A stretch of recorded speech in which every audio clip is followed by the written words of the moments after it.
এটা হচ্ছে হারামাইন হারাম শরীফ। এই হারাম শরীফের মক্কা মুকাররমায় এটার ভিতরে সাই করা হয়।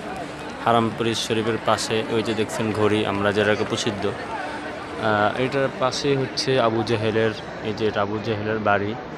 এখানে সাধারণত পায়খানা প্রসাবের জন্য এটা রাখা হয়েছে।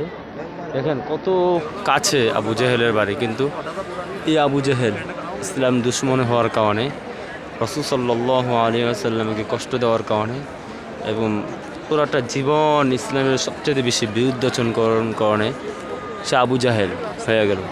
তাকে তো আবুল হাকাম বলা হতো, জ্ঞানীর বাবা। সে আজ জীবনে ইয়ার কারণে এখন আবুল হাকাম না হয়ে আবু জাহাল হয়ে গেল, যে জ্ঞানীর বাবা থেকে এখন মুরুক্ষের বাবাতে পরিণত হলো এবং রূপান্তর হলো। এই সমস্ত জিনিস আল্লাহ তাআলার একটা নিদর্শন। যারা এখানে এসেছেন, যাদের হৃদয়ে ইসলামের সামান্যতম ভালোবাসা আছে, তারা বুঝতে পারবেন এটা কত আবেগ, ভালোবাসা, মোহাব্বত।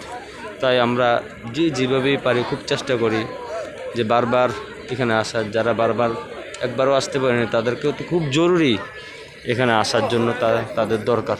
আল্লাহ তাআলা আমাদেরকে এখানে আসার তৌফিক দান করুক। আমিন সুম্মা আমিন বিরহমাতিকা ইয়া আরহামার রাহিমিন।